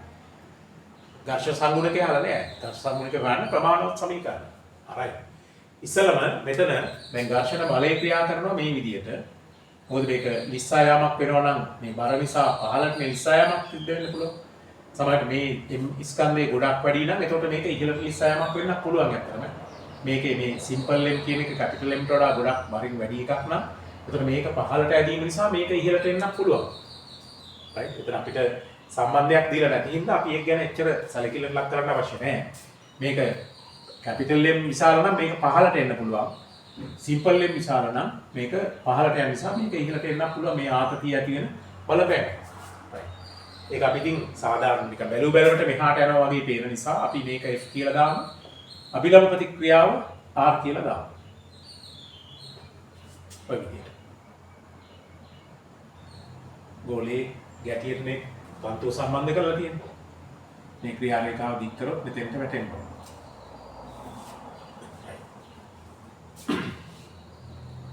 සමීකරණ ටික අහන්නේ. අපිට ඉස්සලාම කියන්න පුළුවන් සීමාකාරී සමතුලිතතාවයක් නේ තියෙන්නේ. සමතුලිතතාවය. සැලකිල්ලට අරගත්තම Qට සිරස් විභේදනයෙන් ලැබෙනවා T සමානයි mg වන පළවෙනි සමීකරණය. ඊළඟට මෙයා සීමාකාරී සමතුලිතව තියෙනවා P අංශුව.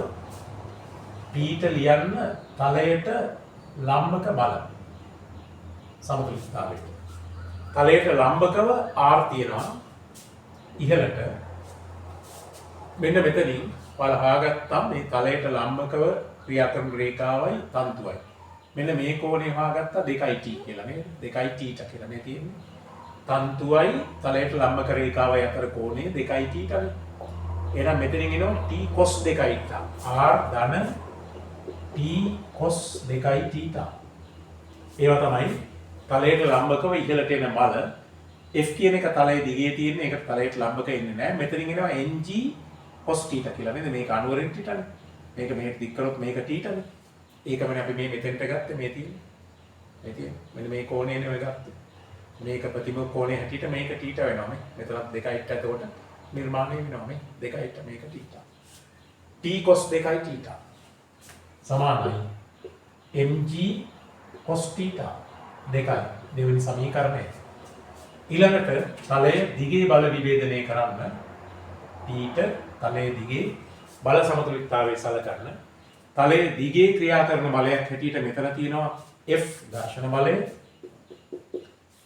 මෙතනින් එනවා එතකොට තලයට සමාන්තර රේඛාව ගහගත්තම මේක ඒක මෙතනට වලට පේනවා cos අනුවර 2යි sin θ මේක 2යි නේ. මේ පැත්තට t sin 2යි θ.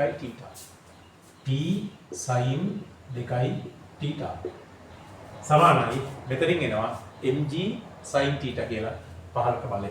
mg sin θ. තුන්වෙනි සමීකරණය.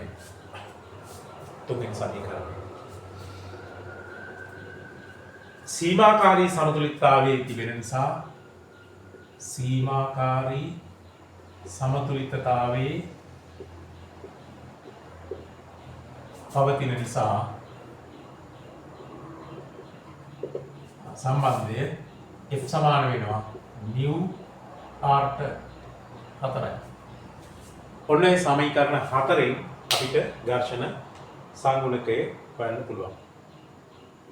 ආගානේ කියලා තියෙනවා නේද? ගානේ තරක සඳහන් කරලා තියෙනවා. ගෝලයේ පහළට ලිස්සා යාමට සීමාකාරී හරි විස්තර කරලා තියෙනවා ඒක. ගෝලයේ පහළට තමයි ලිස්සා යාම සීමාකාරීව තියෙන්නේ කියලා ගානේ කියනවා. ඒතර එහෙනම් අපිට මේකේ කැපිටල් M සිම්පල් M ගේ විශාලත්වය ගැන අදහසකුත් ඒකෙන් ලැබෙනවා. කෙසේ වෙතත් ගානේ කියනවා පහළට ලිස්සා යාම සඳහා තමයි මේක සීමාකාරී සමතුලිතතාවයේ තියෙන්නේ කියලා. ඒතර ලිස්සා යාම පහළට නිසා ඝර්ෂණ බලය අපි ලකුණු කරා නිවැරදි F කියලා ලැබෙනවා. right. එතකොට දැන් මේ හතර අතරේ T කියලා එකක් තියෙනවා අපි දාගත්ත සංකේතයක් R තියෙනවා F තියෙනවා ඊළඟට ඒ තුනයි මෙතනින් mu හොයන්න පුළුවන්. එතන මේ සමීකරණ තුනෙන් දැන් මෙතන T හෙව්වනේ ඒක මෙතෙන්ට දාපුවම R වෙනවා. T මෙතෙන්ට දාපුවම F වෙනවා. ඒ දෙක මෙතෙන්ට දාපුවම mu වෙනවා. අපි ගහන්නේ සමීකරණ ලියන්න කියලා විතරයි. ඒ නිසා එතනින් ගැටලුව අවසන් වෙනවා. මේක විසඳලා mu හොයන එක ඒක ගැටලුවේ අහලා නැහැ. සමීකරණ ලියන්න කියලා විතරයි මේ ගැටලුව කියන්නේ. එහෙනම් එතනින් ඒ ටික තමයි අපිට පිළිතුරු හැටියට දෙන්න පුළුවන් වෙන එක සෑහෙනවා. 9 වෙනි ගැටලුව ABC යනු PA සමානයි A ගේ සම්භාවිතාවය A සිදුවීමේ සම්භාවිතාවය 8යි K B සිදුවීමේ සම්භාවිතාවය 2යි K C සිදුවීමේ සම්භාවිතාවය K කියලා දීලා තියෙනවා. එතන දත්තයක් හැටියට මේ K බිඳුවක් එකක් අතර කියන එකක් දීලා තියෙනවා. ඒකට එහෙම සිද්ධීන් තුනක්. ඉතින් අපි දන්නවා සිද්ධියක සම්භාවිතාවය එකට අඩු වෙන්න ඕනේ. ඒ නිසා තමයි K මේ විදිහට බිඳුවක් එකක් අතර බව අපිට ගැටලුවේ දීලා තියෙන්නේ දත්තයක් වශයෙන්. දැන් PAB ඒ කියන්නේ B සිදු වී ඇති විට A සිදුවීමේ අසම්භාවී සම්භාවිතාවය සමානයි කියලා දීලා තියෙනවා C සිදු වී ඇති විට B සිදුවීමේ අසම්භාවී සම්භාවිතාවය සමානයි කියලා දීලා තියෙනවා. මේක පුතා සිංහල මීඩියම් පේපර් එකේ මෙහෙම තමයි තියෙන්නේ. හැබැයි ඉංග්‍රීසි මීඩියම් පේපර් එකේ මේකේ දීලා තියෙනවා මේක සමානයි බිඳුවයි කියලා දීලා තියෙනවා. අතන මේ දත්තය අපිට අවශ්‍යයි. නැත්නම් අපිට ගැටලුව විසඳන්න බෑ. එතකොට මේකට අනුව අපි දන්නවා දැන් PAB කියලා කියන්නේ B සිදු වී ඇති විට A සිදුවීමේ අසම්භාවී සම්භාවිතාවය කියන්නේ අපි දන්නවා A ඡේදන B ගේ සම්භාවිතාවය බෙදීම B ගේ සම්භාවිතාවය. එතකොට මේක තමයි ඔය බිඳුවයි කියලා දීලා තියෙන්නේ. එහෙනම් අපිට පේනවා PA ඡේදන B සමානයි බිඳුවයි කියලා. PA ඡේදන B සමානයි බිඳුවයි කියලා ලැබිලා තියෙනවා. ඒ කියන්නේ A සහ B එක විට සිදු නොවේ කියන එක තවත් පිළිගන්න ඕන A සහ B බහිෂ්කාරයි කියන එක. PA ඡේදන B බිඳුවයි. හරි. මේක එතකොට අපිට එක ප්‍රතිඵලයක්. ඒ වගේම මෙතනින් තියෙනවා P B C C සිදු වී ඇති විට B සිදුවීමේ අසම්භාවී සම්භාවිතාවය ඒක B ඡේදන C බෙදීම PC නේ. B ඡේදන C බෙදීම PC නේ. මෙතන මේකත් බිඳුවයි කියලා දීලා තියෙනවා. මේකත් බිඳුවයි කියලා දීලා තියෙනවා. ඒ කියන්නේ B ඡේදන C බිඳුවයි කියන එක. ඒක දෙවෙනි ප්‍රතිඵලය. ඒතර ඒ දෙන්නත් අන්‍යෝන්‍ය වශයෙන් බහිෂ්කාරයි. B යි C යි පොදු අවයව නැහැ. කියන එක තමයි මේ කියන්නේ. ඒකම බහිෂ්කාරයි. දැන් කියනවා PA මේල B මේල මෙතන තව දත්තයක් තියෙනවා PAC. PAC C සිදු වී ඇති විට A සිදුවීමේ අසම්භාවී සම්භාවිතාවය PA ට සමානයි කියලා දීලා තියෙනවා. මේ කියන්නේ PA ඡේදන C බෙදීම PC කියන එක ඒක PA කියලා දීලා තියෙනවා. එහෙනම් PA ඡේදන C සමාන වෙනවා PA වරක් PC ට තවත් විදිහට කියනවා නම් A සහ C ස්වයක්ත සිද්ධි බව දීලා තියෙනවා. එතකොට මෙතනින් PA ඡේදන C ලැබෙනවා PA කියන්නේ 8යි K PC කියන්නේ K. ඒ කියන්නේ A ඡේදන C ගේ සම්භාවිතාවය 8යි K වර්ගය වෙනවා. සමත තුනක් ලැබෙනවා. ඒතකොට ගැටලුවේ දෙවෙනි කොටසේ PC ඡේදන P අහලක් තියෙනවා. ඒතර ඒකට අගයක් අපිට එතනින් ලැබෙනවා. දැන් PA ඡේදන B, PB ඡේදන C, PA ඡේදන B ඡේදන C සොයන්න කියලා කියනවා. PA ඡේදන B සොයන්න ඒක මෙතන හරි බිඳුවයි. PB ඡේදන C සොයන්න ඒක මෙතන හරි. දත්තයක් තියෙනවා P A මේල B මේල C. මේකට ඔයාලට සූත්‍රයක් ලියන්න පුළුවන්. සිද්ධි තුනක මේලේ සම්භාවිතාවය PA ධන PB ධන PC ඍණ A ඡේදන B ගේ සම්භාවිතාවය A ඡේදන C ගේ සම්භාවිතාවය B ඡේදන C සම්භාවිතාවය ධන ඒ තුන් දෙනාගේම A ඡේදන B ඡේදන C ගේ සම්භාවිතාවය. ඔක තමයි සිද්ධි තුනක මේලේ සම්භාවිතාවය. සිද්ධි දෙක මේලේ සම්භාවිතාවය ඒක උදාහරණ සිද්ධි තුනක මේලේ සම්භාවිතාවය මේක අපිට ඔප්පු කරන්න පුළුවන්. දැන් මේකට දීලා තියෙන තොරතුරු ටික ආදේශ කරොත් ගාණ කියනවා මේක 11 බෙදීම 12යි. PA කියන්නේ 8යි K. PB කියන්නේ 2යි K. PC කියන්නේ K. PA ඡේදන B බිඳුවයි. PA ඡේදන C කියන එක 8යි K වර්ගය. මෙතන අපි ඒක හොයලා තියෙනවා. A ඡේදන C. B ඡේදන C, PB ඡේදන C එකක් බිඳුවයි කියලා අපි හොයලා තියෙනවා. ඒක එකක් දෙන්නේ නැහැ. මෙතනින් එනවා එතකොට PA ඡේදන B ඡේදන C කියලා. එතකොට මෙතන 11 බෙදීම 12. මෙතනින් එනවා 10යි 11. ඍණ 11යි K. මේ ඍණ 8 මේ පැත්තේ ධන 8යි K වර්ගය සමානයි PA ඡේදන B ඡේදන C කියලා ලැබෙනවා. සමානයි. K ඇසුරේ. එතකොට පළවෙනි කොටසේ ආන PA ඡේදන B හරි, PB ඡේදන C හරි. දැන් PA ඡේදන B ඡේදන C හරි. ඊට පස්සේ දෙවෙනි කොටසේ අහන ප්‍රශ්නය PA ඡේදන C සොයන්න ඒකත් හරි. ඊට පස්සේ කියනවා K ඇසුරෙන් සොයා K-හි අගය සොයන්න. K-හි අගය සොයන්න. K-හි අගය සොයන්න. ඒතර මෙන්න මෙතනින් තමයි අපිට මේක පටන් ගන්න වෙන්නේ. දැන් ඔයාලට පේනවා අතන මෙන්න මේ අගයේ බිඳුවක් වෙනවා නේද? මේක බිඳුවක් වෙනවා. ඒ හේතුව අපි කුලක තුනක් ගත්තම ABC කියලා. A කුලකය මෙහෙම තියෙනවා. B කුලකය මෙහෙම තියෙනවා. මොකද A ඡේදන B බිඳුවයිනේ. C කියලා කුලකයක් තියෙනවා. ඒක B ඡේදන C බිඳුවයි. මෙයත් එක්කලා පොදු අවයව නැහැ. හැබැයි මේක තියෙනවා. මේ තියෙනව නෙමෙයි. මෙතෙන්ට පොදු අවයව තියෙනවා මේක විතරක්. ඒක C කුලකය මෙහෙම තියෙනවා. C කුලකය ඔහොම තියෙනවා. ඔහොමනේ එතකොට ඕකේ අපි වෙන් රූපයක් කරද්දොත් ඔහොම තමයි පෙන්නන්නේ. මෙතන K බිඳුව වෙන්නේ නැහනේ. K බිඳුව වෙන්නේ නැති හින්දා මේක පවතිනවා. ඒ කියන්නේ පොදු කුලක පොදු අවයව ටිකක් තියෙනවා. ඒකයි C ටයි. එතකොට බලන්න A ඡේදන B ඡේදන C කියන එක අවිශූන්‍ය කුලකයක් වෙලා තියෙනවා. මේ තුනටම පොදු අවයව නැහැ. එහෙනම් A ඡේදන B ඡේදන C ගේ සම්භාවිතාවය බිඳුවයි. එතකොට අපිට පේනවා A ඡේදන B බිඳුවයි PA ඡේදන C B ඡේදන C බිඳුවයි බැවින් PA ඡේදන B ඡේදන C සමානයි බිඳුව වේ. ආන්න එතකොට අපිට ලියන්න පුළුවන් මෙන්න මේ 11 බෙදීම 12 ඍණ 11යි K ධන 8යි K වර්ගයේ සමානයි බිඳුවයි කියලා.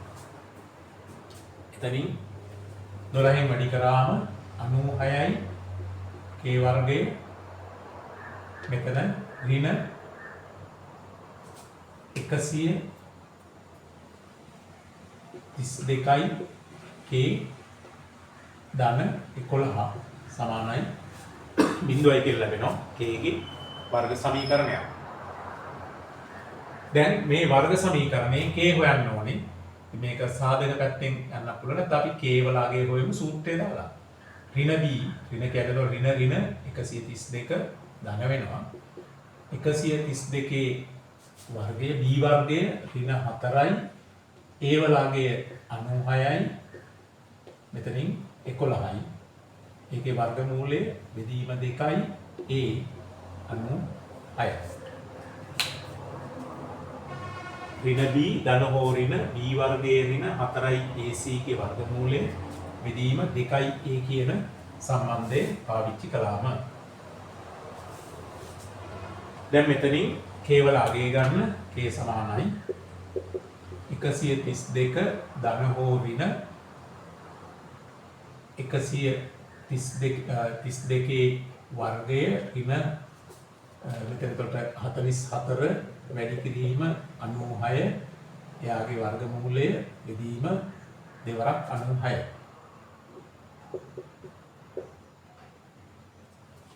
මෙතන අපිට පුළුවන් මේ 132 කියන එක 132 වැඩි කිරීම 132 ඍණ 4 වැඩි කිරීම 96 වැඩි කිරීම 11. එතකොට ඒ සමානයි. මෙතන වල පේනවා මෙතන 4 සාධකයක්. 4 වැඩි කිරීම 4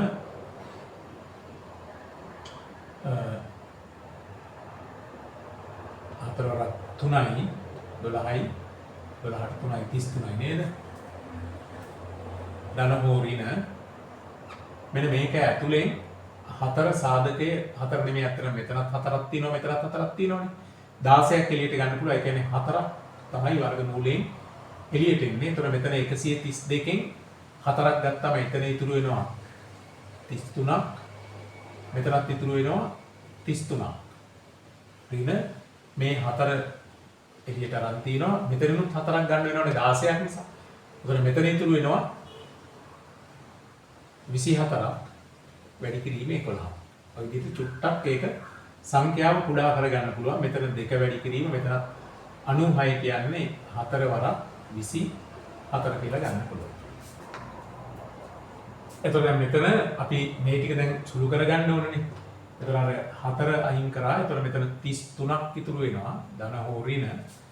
මෙන්න මෙතන 33 වැඩි කිරීම 33ක් වෙනවා. ඒ කියන්නේ 33 33න් වැඩි කරාම 9යි 9යි 3 වරක් 3යි 9යි 9යි 9යි 9 18න් 8යි එකක් ඉතිරි 1089ක් වෙනවා. අතන 24 වරක් 11ක් වෙනවා. 11 වරක් 4යි 44යි 4ක් ඉතිරියි 11 වරක් 2 22යි 22යි 4යි 26යි අඩු කරොත් මෙතන 5යි මෙතන 8න් 6ක් 2යි මෙතන 8යි 825 වර්ගමූලය 825 වර්ගමූලය බෙදීම 24 ඒවා 2යි අපි ඒක 48යි කියලා ගන්න පුළුවන්.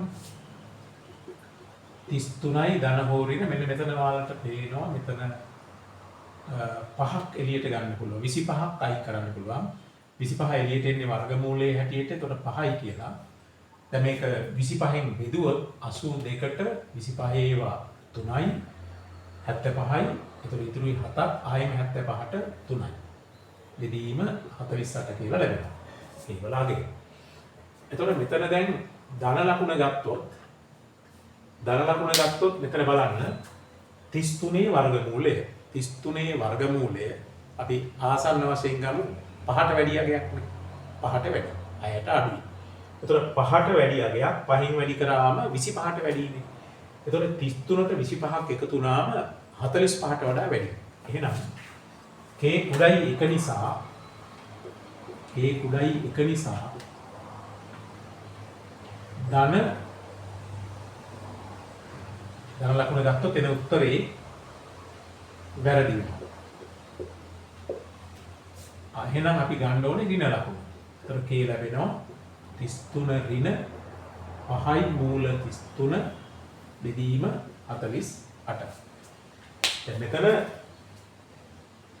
33 5ට වැඩි 6ට අඩුයිනේ. ඒතර මෙතන එන උත්තරේ 25ට වැඩි 30ට අඩුයි.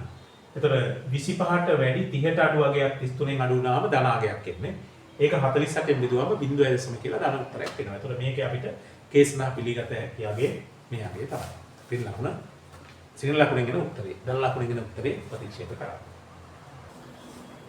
10 වෙනි ගැටලුව බලමු. මේක සංඛ්‍යානයේ සම්බන්ධ ගැටලුව. මේකේ නිරීක්ෂණ 10ක් දීලා තියෙනවා. 1004 1008 1008 996 992 1000 මේ 1000 මේ සංඛ්‍යා 10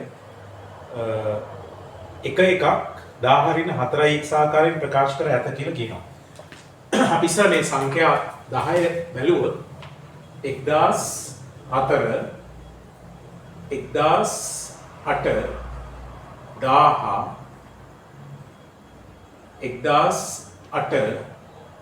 996 992 1008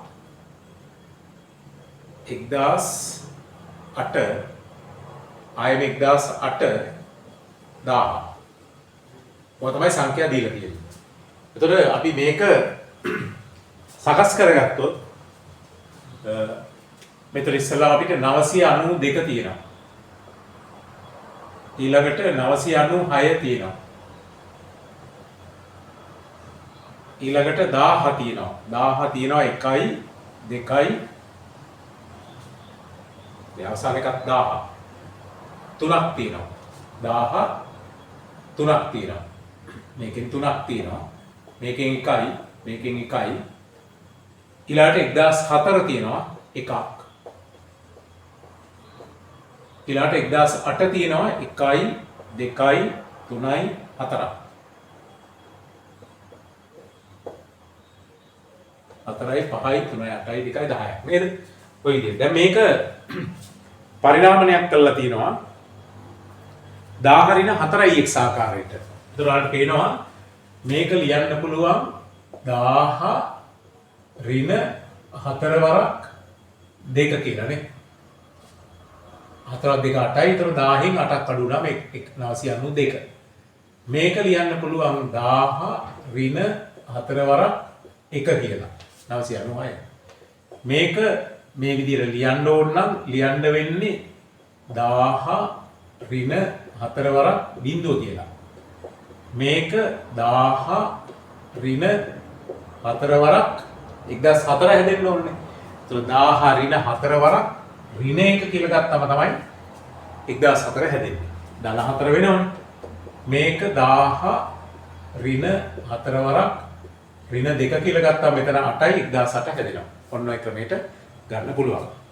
ඒ අහන්නේ x අගයන්ගේ මධ්‍යයන්‍ය සහ සම්මත අපගමනය. ඒතර x ගේ අගයන් වෙන්නේ xc අගයන් වෙන්නේ මෙතන 2 2 ඒවා 1යි. එතන 1යි. ඒකත් 1යි. බිංදුව. එතන 3ක් තියෙනවා. 1යි 2යි 3යි. බිංදු 3ක්. මොකද 10 ඒවා 3ක් තියෙනවනේ. එතකොට මෙතන x කියගේ ඍණ 1 ඒවා 1යි තියෙන. ඍණ 1 ඒවා 1යි. ඊළාට ඍණ 2 1000 1008 හැදෙනකොට 1008 ඒවා 4ක් තියෙන නිසා ඍණ 2 ඒවා 4ක් තියෙනවා. ඔන්න ඔය විදිහට. එතකොට x වල අගයනුත් 10ක් තියෙනවනේ. 1යි 2යි 3යි 4යි 5යි 6යි 7යි 8යි 9යි 10යි. x ගේ අගයනුත් 10ක් තියෙනවා. දැන් අහන්නේ මේ x ගේ අගයන්ගේ මධ්‍යයන්ය. x ගේ අගයන්ගේ මධ්‍යයන්ය අපි x බාර් කියලා ලිව්වොත් සිග්මා i 1 සිට n දක්වා xi බෙදීම n අර්ථ දැක්වීම. එතකොට මේ ටික ඔක්කොම එකතු කරන්න. මේක මෙතන මේක එකතු කරන්න පුළුවන්. මෙන්න මේ ඍණ 1 මේ ධන 1ට අපි නැත්නම් මේ ලියලා ගන්නවා නම් 1 බිංදුව ඒවා 3ක් ඍණ 1 ඒවා 1ක් ඍණ 2 ඒවා 4ක්. කොහොමද එන්නේ? බෙදන්න ඕනේ දත්ත ගණනින්. ඒ කියන්නේ 10න්. ඒතර x බාර් ලැබෙනවා. අතන මෙතන මේ ඍණ 1 ධන 1 අයින් වුණා. මේක අයින් වුණාම 2 ඒවා 3ක් වෙන්නේ. ඍණ 2 ඒවා 3ක්. ඒ කියන්නේ ඍණ 6 බෙදීම 10. ඒ කියන්නේ x බාර් සමානයි ඍණ 3 බෙදීම 5යි. ඒක තමයි මධ්‍යයන්ය වෙන්නේ. දශම අගයකින් කියනවා නම් ඍණ 0.6. ඊළාට විචලතාවය. මේක අපි 0.6යි කියලා ලියමු. 0.6යි ඍණ 0.6. ඊළාට x ගේ විචලතාවය ඒක අපි sx වර්ගය කියලා ලිව්වොත් අර්ථ දැක්වීම සුළු කරාම අපිට මේ සූත්‍රය හදා ගන්න පුළුවන්. සිග්මා xi වර්ගයේ බෙදීම n ඍණ x බාර් වර්ගය. අතකයිනේ සිග්මා xi ඍණ x බාර්ගේ වර්ගයේ බෙදීම n කියලා තමයි ලැබෙන්නේ නේද? ඒක සුළු කරලා අපි මේ සූත්‍රය ගොඩනගා ගන්නවා. ඊට සිග්මා xi ගේ වර්ගය කියන්නේ මේ අගයන් ටික වර්ග වෙලා එකතු වෙන්න ඕනේ. එතකොට මේ දෙක වර්ග කරලා එකතු කරන්න ඕනේ 4. මෙතන 1 වර්ග කරලා එකතු කරන්න ඕනේ එකම තමයි. මේවා නම් බිංදුවනේ. ඍණ 1 වර්ගය ධන 1යි. මෙතන ඍණ 2 වර්ග වුණාම 4යි. ඒවා තියෙනවා 4ක්. ඒ වගේ ඒවා 4ක් තියෙනවා. බෙදීම 10 ඍණ x බාර් වර්ගය. x බාර් කියලා කියන්නේ ඍණ 0.6 එකේ වර්ගය. ඍණ 0.6 වර්ගය. මෙතන ලැබෙනවා 16යි 22ක් නේද? 22 බෙදීම 10. 22 බෙදීම 10. ඍණ 0.6 වර්ග වුණාම 0.36. එතකොට මෙතනින් එනවා 2.2 ඍණ 0.36. 3යි 6. ඒක සුළු කරාම sx වර්ගය ලැබෙනවා. මෙතන 4යි උතර 1යි 11න් 3ක් අඩු වෙනවා. 8යි මෙතන එතකොට 1යි සම 8යි 4යි කියලා ලැබෙනවා නේද? එතකොට අපි හොයාගෙන තියෙනවා x බාර් කීයද කියලා. ඒකේ විචලතාවය හොයාගෙන තියෙනවා. අතන මෙතන අහන්නේ විචලතාවය නෙමෙයි සම්මත අපගමනය අහන්නේ. එතකොට සම්මත අපගමනය කියලා කියන්නේ මේ අගේ වර්ගමූලය. ඔය තමයි සම්මත අපගමනය. ඊට පස්සේ කියනවා අපෝහණයක් කරන්න කියලා y නැත්නම් මේ දීලා තිබුණ සංඛ්‍යා ටිකේ සම්මත අපගමනයයි මධ්‍යයන්යයි හොයන්න කියලා කියනවා. ඒතර අපිට ලැබෙන සම්බන්ධතාවය තමයි අපි ඒක y කියලා ගත්තොත් 10 ඍණ 4යි xi 10 ඍණ 4යි xi. ඒතර මේ වාගේ සම්බන්ධයක් තියෙනකොට අපි දන්නවා y බා සමානයි 10 ඍණ 4යි x බා වෙනවා නේද? ඒ සූත්‍රය අපි ඔප්පු කරලා තියෙනවනේ. ඒතර මෙතන y බා සමානයි 10 ඍණ 4යි x බා. x භාගයගේ ඍණ 0.6යිනේ. ඍණ 0.6යි. එතකොට y බා සමානයි 10 ඍණ ධන වෙනවා. මෙතන 6 වරක් 4 24යි 2යි සම 4යි. එතකොට y බා සමානයි එකතු කිරීමක් හැටියට එන්නේ 1002.4යි. ඒක තමයි මේ සංඛ්‍යා ටිකේ මධ්‍යයන්ය. ඊළඟට විචලතාවය හොයමු. සම්මත අපගමනය අහන්නේ විචලතාවය හොයලා ඉමු. විචලතාවය සඳහා අපි දන්නවා මේ දීලා තියෙන පරිණාමණයට අනුව විචලතාවය ලැබෙන්නේ y ගේ විචලතාවය sy වර්ගයේ සමානයි. මේ නියතාගේ බලපෑමක් වෙන්නේ නැහැ. මෙන්න මේ ඍණ 4 කියන එක වර්ග වෙනවා x ගේ විචලතාවය. ඔය විදිහ තමයි මේ සූත්‍රය ලැබෙන්නේ නේද? එතකොට ඔයගොල්ලන්ට මතකයි ඉතින් අපි ගන්නේ yi සමානයි a ධන bxi කියලා ගත්තම විචලතාවය sy වර්ගයේ සමාන වෙනවා d වර්ගයේ වරක් x ගේ විචලතාවය කියන සූත්‍රය. එතකොට මෙතන d වෙනුවට ඍණ 4 තියෙන්නේ. එතකොට ඍණ 4 වරක් sx වර්ගය. එතකොට sy වර්ගයේ සමානයි ඍණ 4 වර්ගයේ 16යි. sx ගේ වර්ගය කියන්නේ 1.84යි. එතකොට දැන් y ගේ සම්මත අපගමනය මේ අගේ වර්ගමූලය 4 වරක් 1.84 වර්ගමූලය කියලා ලැබෙනවා. ඒ විදිහට x ගේ විචලතාවයයි මධ්‍යයන්යයි පාවිච්චි කරලා y ගේ විචලතාවයයි මධ්‍යයන්යයි අපෝහණය කරන්න පුළුවන් මේ සූත්‍රය පාවිච්චි කිරීමෙන්. right. එතනින් ඒ ගැටලු 10 අවසන්. අපි මේකේ B කොටස ක්ලාස් එකේදී සාකච්ඡා කරමු. හොඳයි. අයිබෝන.